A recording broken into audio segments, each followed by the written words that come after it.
Audio Jungle.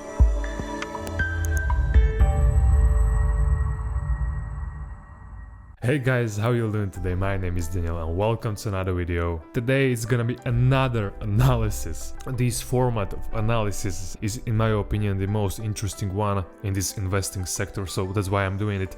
And actually today we're gonna take a look for the first time at the stock that I don't even hold in my portfolio. So this is going to be my perspective because I am really curious about this stock. The stock we are talking about is Microsoft. What does come to your mind when I say Microsoft? Windows? Bill Gates? Office? Somebody might say Microsoft is over, there's no reason to invest in Microsoft, the price is too high, 260, so why would we invest in Microsoft, Daniel, when price is too high, there is no relative good dividend? Why should we invest in Microsoft? Well, first of all, since Bill Gates left board of directors so he could have more time to work on his own philanthropy things, gardening and all this stuff he's doing right now. The new CEO, Satya Nadella, is the new CEO of Microsoft since 2014, and man, he changed the game a lot. When we quickly look at the stock of Microsoft from January 2014 until now, it is a growth of 624%. And that is amazing. Satya Nadella has changed the game of Microsoft. That's for sure. Now let's take a look at the business model of Microsoft and how Nadia changed it. So let's start with productivity and business processes. So the first sector is Office Commercial, where the revenue is derived from users subscribing to Microsoft's Office software suite. Services in this segment are intended to enhance personal and organizational productivities. This segment is a key driver of revenue in this business segment of Microsoft. The next one, LinkedIn. The professional social network makes money by offering three categories of monetized solutions: talent solution, marketing solutions, and premium subscriptions. The next one, Dynamics. This business provides cloud-based and on-premises business solutions for business applications like enterprise resource planning and customer relationship management. Dynamics revenue is driven by the number of users licensed, expansion of average revenue per user, and the shift to Dynamics 365, the cloud component of Dynamics. Now, shortly, I think Microsoft has unbelievable advantage with their Microsoft Office, because when you are looking for a job, like you want to work in office, in HR company or this company or that company, usually what they are requiring is a knowledge of Microsoft Office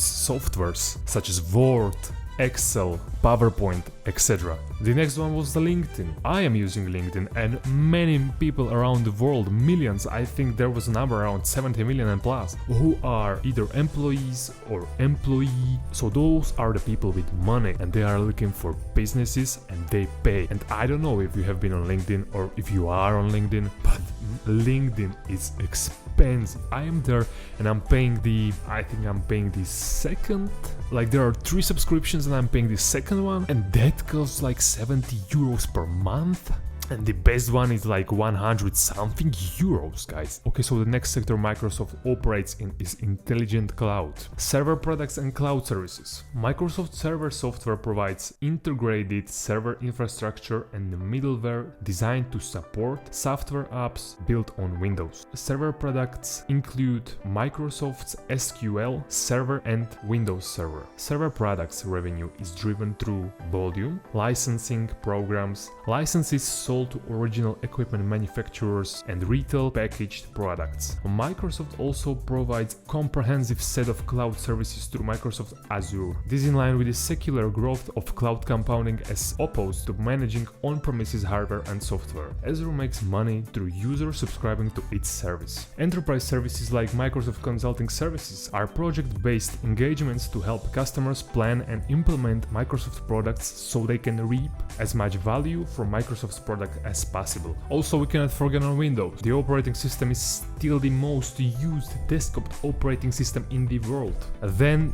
they are offering devices, including Surface, PC and other Microsoft Intelligent Devices. Revenue is derived from this segment from the sale of these devices. Then they have gaming.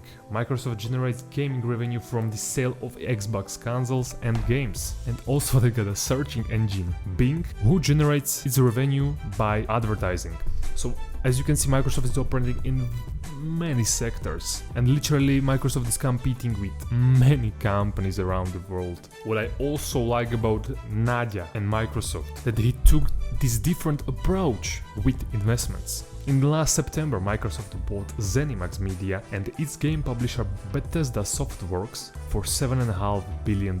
For those of you who do not know Bethesda has in its collection titles like Wolfenstein, Fallout, or the Elder Scrolls. Microsoft then acquired AI and speech recognition company Nuance Communications for $19.7 billion.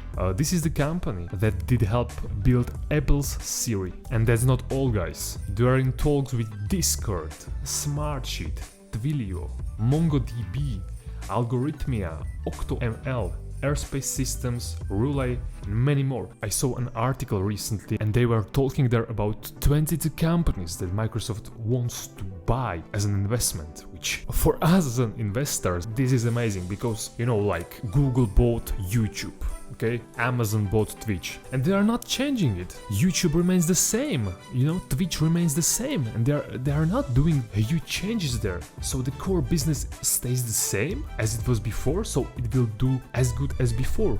With the help of this huge company in background. Twitch needs money for something, they got Amazon. YouTube need money for something, they got Google. And now there will be the same thing happening with Microsoft, and these are really good companies. The next thing, I don't know if you heard about it, but the next thing I want to talk about is Army. Did you hear about this? It was all around the news. Microsoft won $21 billion contract to produce 120,000 AR headsets for the Army. The contract comes 28 months after prototyping of the Microsoft HoloLens 2 based integrated visual augmentation system began. IVAS is designed to help soldiers train with augmented reality headsets displaying combat situations. What I like about this thing is this is very good for future, to be honest with you, because whoever works with Army or whatever is going on in Army, you have to understand like most of the things that impact world are from the Army. This can push the VR to the stratosphere, to the next level. So let's get to the conclusion.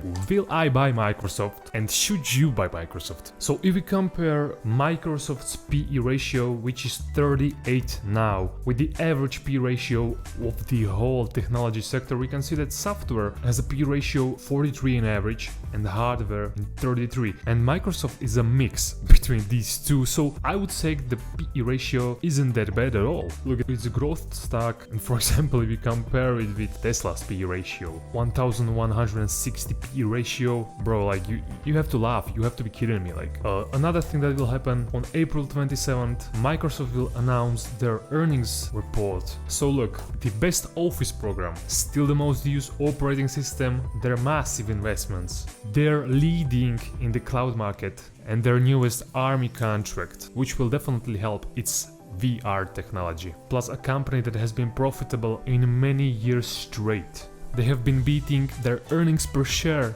in many years straight, and also they are recommended at buy to strong buy on Yahoo Finances, with a growth estimation in next 5 years by 18.2%. So look, April 27th, Microsoft is releasing its earnings report. My strategy is I'm going to wait until they will release its report. They're estimating now 1.76 EPS. I just hope I just hope they will not beat it, so I can buy this company cheaper. By the way, this video will be out after April 27th, so you will already know how did they do, if they did beat it or if they didn't. But if you don't want to miss the train, you can join our copiers group on eToro. There are no fees, it's free, link is down in the description, guys. When you click on the link right here in the top right corner, there will be a button of copy. When you start copying me, you're gonna copy all the trades, all the positions that I currently own, and for example, if I will buy the Microsoft, you will buy the Microsoft 2 with me, without any fees. So yeah guys, that's all for today's video. I hope you have enjoyed this. If you did, smash that like button. If you don't want to miss any new videos, subscribe to the channel. We are getting closely to that sweet 400 subscribers. Our portfolio is currently 6 months in profit, but I'm going to tell you about it in the next video. So guys, take care, see you, peace.